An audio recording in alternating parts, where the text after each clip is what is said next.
আমার বাড়ি থেকে প্রায় 35 কিলোমিটার পাড়ি দিয়ে আমি ক্যাম্পে গিয়ে আমি চাকরি করে আমার সংসারের হাল আমি ধরছি। কিন্তু যদি আমার চাকরি না থাকে আমার সংসারের হালটা কে ধরবে?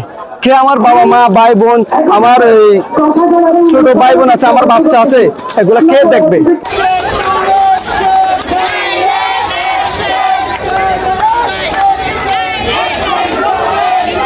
আমি একজন শারীরিক প্রতিবন্ধী। আমি দীর্ঘদিন 2017 সাল থেকে আমি চাকরিতে আছি। আমি প্রিন্সিপাল এনজিওতে চাকরি করি একজন হোস্ট টিচার পদে। আমি আমার শরীরে একটা পাতলাতার পরেও আমি আমার বাড়ি থেকে প্রায় 35 কিলোমিটার পাড়ি দিয়ে আমি ক্যাম্পে গিয়ে আমি চাকরি করে আমার সংসারের হাল আমি ধরছি। কিন্তু যদি আমার চাকরি না থাকে আমার সংসারের হালটা কে ধরবে? কে? আমার বাবা মা, ভাই বোন, আমার ছোট ভাই বোন আছে, আমার বাচ্চা আছে, এগুলা কে দেখবে? যদি আমাদেরকে চাকরিচ্যুত করে, আমাদের বিনা কারণে আমাদেরকে চাকরিচ্যুত করা হয়েছে, আমাদের যতক্ষণ পর্যন্ত চাকরি পুনর্বহাল করে নাই ততক্ষণ পর্যন্ত আমরা আন্দোলনে আছি, আন্দোলনে থাকবো। আমাদেরকে আশ্বাস দিতে হবে। আমাদের ডিসি মহোদয়, আমাদের উকিল উপজেলা ইউনো মহোদয় এসে যদি আমাদেরকে লিখিতভাবে একটা স্টেটমেন্ট দেয় তাহলে আমরা মেনে নেব। যদি মেনে নেওয়ার মতো আমাদেরকে ডিসিশন দেয় তাহলে মেনে নিয়ে আমরা এই আন্দোলনতে ইয়া করে রাখবো।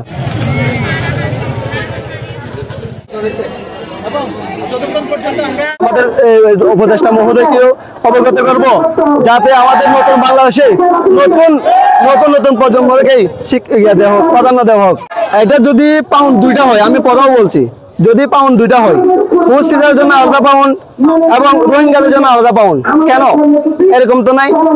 আমরা ছোট থেকে যখন থেকে চাকরিতে আমরা জয়েন করেছি তখন থেকে বলা হয়েছে একজন হোস্ট টিচার, একজন রোহিঙ্গা টিচার একটা এলসি দেখবে। তখন তো পাউন্ড একটাই, আমরা একটা প্রজেক্ট থেকে কাজ করি, একটা প্রজেক্টে 2টা পাউন্ড কোথা থেকে আসবে?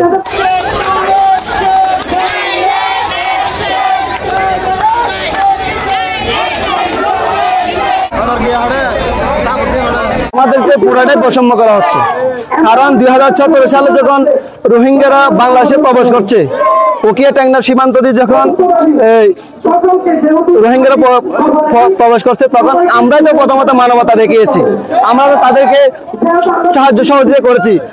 আমরা এমনও একটা কাজ করেছি, ওরা যখন সীমান্ত পাড়ি দিয়েছে আর হাঁটতে পারতেছে না, তাদেরকে আমরা কুলে করে হাসপাতালে এনেছি, তাদেরকে আমরা খাবার দিয়েছি, তাদেরকে আমরা নিজের পোশাক খুলে, আমাদের শরীরের পোশাক খুলে তাদেরকে আমরা পরিয়েছি।